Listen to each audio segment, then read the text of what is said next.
Hi friends, today we are going to look at a story about a Supreme Court Justice, and her name is Sonia Sotomayor. So here is a picture of Sonia Sotomayor. If you've never seen a picture of her, she is Justice Sonia Sotomayor, as she is on the Supreme Court. And our letter of the day is the letter S. Say it with me 3 times. S. S. S. Good job at saying S with me. And S, of course, is for Sonia, although I guess it could also be for Supreme, since Justice Sonia Sotomayor is on the Supreme Court. So Sonia Sotomayor, Turning Pages, my life story. If you see that image of her walking up the Supreme Court steps, and when you open the page, you see all of those pictures of her from throughout her life. Turning Pages, my life story. I'm going to read this page before I show you the picture.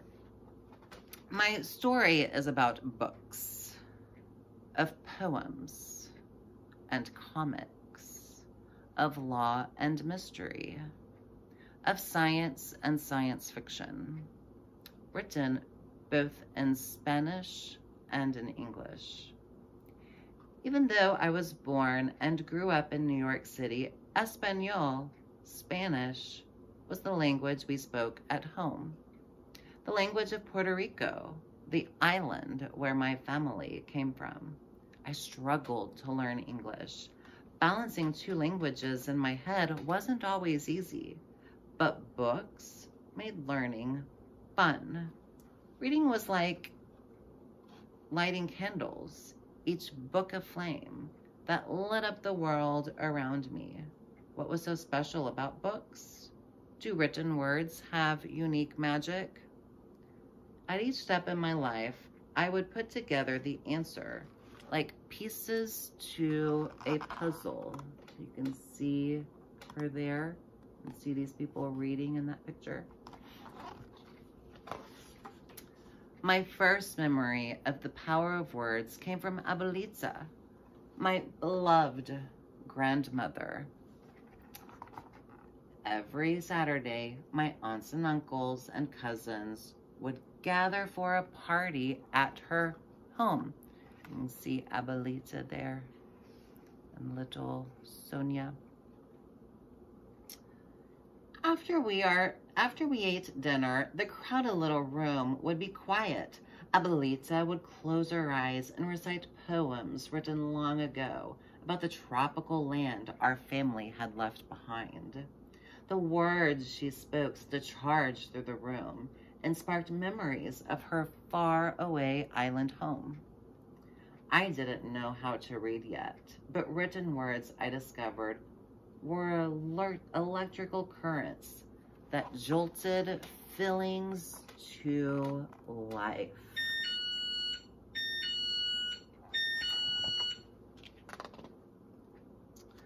When I was 7, I got sick and was diagnosed with diabetes. I was so afraid of the big needle used to take my blood for testing at the hospital that I ran outside and hid under a parked car. You can see her hiding there. I also learned that I would have to get shots every day to stay alive. All those needles were scary. I found my courage in an unlikely place. Comic books, after reading stories of regular people who had secret superpowers that could save the world. I imagined being as brave and powerful as they were. Then I learned how to give myself the shots. And in time, I got used to it. Books, it seemed, were magic potions that could fuel me with the bravery of superheroes. So you see her there hiding underneath the car. She was diagnosed with diabetes, which is an illness, and you can see the comic here of her. That's the medicine and that needle that she needs, and you can see it makes her scared to look at it, so she turned it into a comic in her mind to make her feel like a superhero. So sometimes when we're sick, we have to pretend to make us feel better. That's what she did. I may have been inspired by Supergirl, but I still needed to use an airplane if I wanted to fly. When we took trips from the cold concrete streets of the Bronx to sunny Puerto Rico, I ate fresh mangoes that had just fallen off the trees, sipped juice straight from the coconut, and marveled at the shimmer of tiny glowing creatures in the bay at night. But my favorite time was siesta at my aunt's home in Mayaguez. At lunchtime, we feasted on rice and beans and chicken spiced with sofrito, a delicious mixture of tomatoes, onions, garlic, and peppers. Then, bellies stuffed full, all my aunts and uncles and cousins would settle down for a nap in the peaceful quiet of a hot afternoon. Sounds magical. Their nap time was my reading time. I had my trusty books to keep me company. Books were my loyal friends. They made it so I never felt lonely. And you can see little Sonia there reading her books. When I was 9 years old, my father, Poppy, who had been sick for a long time, passed away. I felt sad and confused, and my home was filled with gloom, and I discovered a place where I could feel comfort.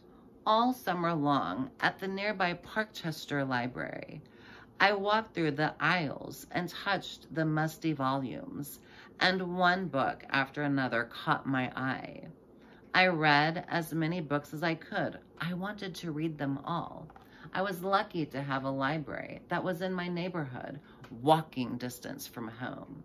For hours, I could sail away to the wondrous lands of the stories. I would choose from the stacks. The library was my harbor, and books were little boats that helped me escape the sadness at home. You can see her there at the library, picking out books. Everything was really dark here. She had lost a loved one, found strength in the library. Leaving home, though, was the farthest thought from my mind. The day a delivery man rang our apartment doorbell, hauling 2 huge heavy boxes. "What's inside?" my brother Juan and I asked, and Mommy, my mother, told us to look.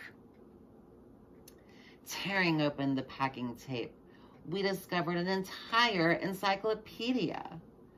There were 24 massive books, each unveiling secrets about the world, from the tiniest atoms to the tallest mountains, from the hottest deserts to the frozen tundra. Mommy had created a library in our very own home. Every time I opened a volume, I learned new words and ideas. There were miracles of life taking place in our bodies and outside of the world around us. And I started to think more about my place in it. I felt like a deep sea diver exploring mysterious depths. Books were my snorkel and flippers, helping me get there. So all of these books here are a stack of encyclopedias. Encyclopedias, if you don't know, are like what we would call Google now. They were the books you would use to find information. This way we would use Google. So back on land, Nancy Drew, the young girl detective hero in dozens of books, fired my imagination. Her make-believe life was so different from mine. She lived in a big house on a tree-lined street and partnered with her dad, a successful lawyer, to solve crimes. Despite our differences, I would doze off picturing myself in Nancy's shoes. Could I figure out mysteries too? Books were a time machine, inspiring me to imagine what I would be when I grow up. I see her there imagining what she would be when she's all grown up.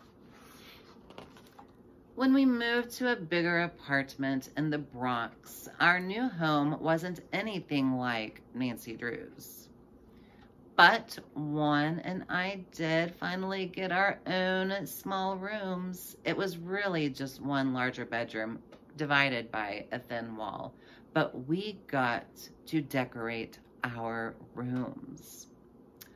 I chose wallpaper with pictures of the constellations in the sky. I loved reading science fiction books about journeys into deep space, time travel, and encounters with aliens. Even more amazing, real-life astronauts just landed on the moon. They left behind a gift of words, messages of peace from the countries back on Earth. I read everything I could about the moon landing. If that was possible, then anything I could imagine was possible too. Books or my launch pad, blasting me straight into my dreams. So you see her there blasting off to her dreams. Books helping her get there. As I got older and read more, my future slowly started to take shape, like a ball of clay that you carefully sculpt into a figure with your fingers. In high school, my teacher assigned my class a book with boys on a deserted island who went wild because there were no rules. The boys hurt each other in the chaos of land without laws. This book opened my eyes. I saw why we need laws and rules to feel safe, so that people have the freedom to grow and flourish. I did not yet know that I would end up working in law as a lawyer and later as a judge, but I was learning why laws mattered. Books were lenses, bringing into focus truths about the world around me. So there you can see her. Learning why we have laws through books. The Bible, a special book we studied at Catholic high school, taught me lessons about how to treat my neighbors. In one story, Jesus was approached by a crowd ready to punish a woman who had done wrong. Instead, Jesus challenged them, saying, "He that is without sin among you, let him cast a stone at her." His calm, powerful words made people think. Slowly and silently, the people let her be and went home. I learned that we shouldn't be so quick to judge people who do the wrong things. Sometimes we make mistakes that can hurt someone else, but that doesn't make us bad people. It might just mean that we have to say we're sorry, but put things right and try harder. Books were teachers, helping me sort out right from wrong. So she learned from the Bible to treat people well. When I started college at Princeton University, the tree-lined paths and old stone buildings looked very different from my neighborhood in the Bronx. I was excited to be there, but I was homesick, and sometimes I felt like I was drowning in everything I didn't know. I quickly covered the massive Firestone Library, where I could find books on everything. It was so much bigger than my neighborhood library. I would study for hours to catch up. I even improved my writing using grammar books. Books became my life preserver, keeping my head above water. See her there at school, still learning from books. All that reading taught me about the farthest reaches of the planet, and even about the little island closest to my heart, Puerto Rico. I read about men and women there who worked hard, but were paid very little. I read about how Puerto Rico became a part of the United States of America. Just like in the books, my grandfather worked in a cigar factory and got sick from the dust, and my aunt spent long days stitching handkerchiefs. Like many of the Puerto Ricans who came to New York, Mommy had a hard life. She studied for many years to become a nurse and was able to scrimp and save so that her kids, Juan and I, would have a brighter future. Reading had long taught me about the world outside, but now I was seeing in books a reflection of lives led by my own family. Books were mirrors of my very own universe. So you can see her there. Picture, I mean. When I became a lawyer, I used cases and law books to convince judges that people on trial were innocent or guilty, how they had done right, and where they had gone wrong. Just as my own family story was mirrored in history books about Puerto Rico, I saw that law books reflected real-life stories of people who got into trouble but still needed to be treated fairly in court. Law books were maps to guide us to justice. She was an attorney, a lawyer. Justice means treating people fairly under the law. It's the name of what I am now, Associate Justice of the Supreme Court of the United States. You can see her there, just like on the cover. She's taking those steps. As a justice, I study the most important words in American law, the founding document of our government, the Constitution of the United States, and decide which laws agree with it. Every day, I borrow from the lessons of law books, of the past, and write decisions and opinions that will be bound into the law books of the future. Books are keys that unlock the wisdom of yesterday and open the door to tomorrow. So now she has become a Supreme Court justice. President Obama appointed her. Flame, electricity, magic potion, friend, boat, snorkel, time machine, launch pad, lens, teacher, life preserver, mirror, map, key. The written word has been all these things to me and more for as long as I can remember, like flagstones on a path. Every book I ever read took me to the next step I needed to go on in life, and in school, even if I didn't know exactly where the trail would lead. But piece by piece, my puzzle came together. Where will your journey lead you? Turning Pages, My Life Story by Sonia Sotomayor. Friends, girls and boys, I hope you guys really enjoyed today's story. Isn't it so cool to learn about a Supreme Court justice and that she grew up and read books just like you and me? I hope this video finds you happy, healthy, and safe. I hope you have a great day. Bye-bye.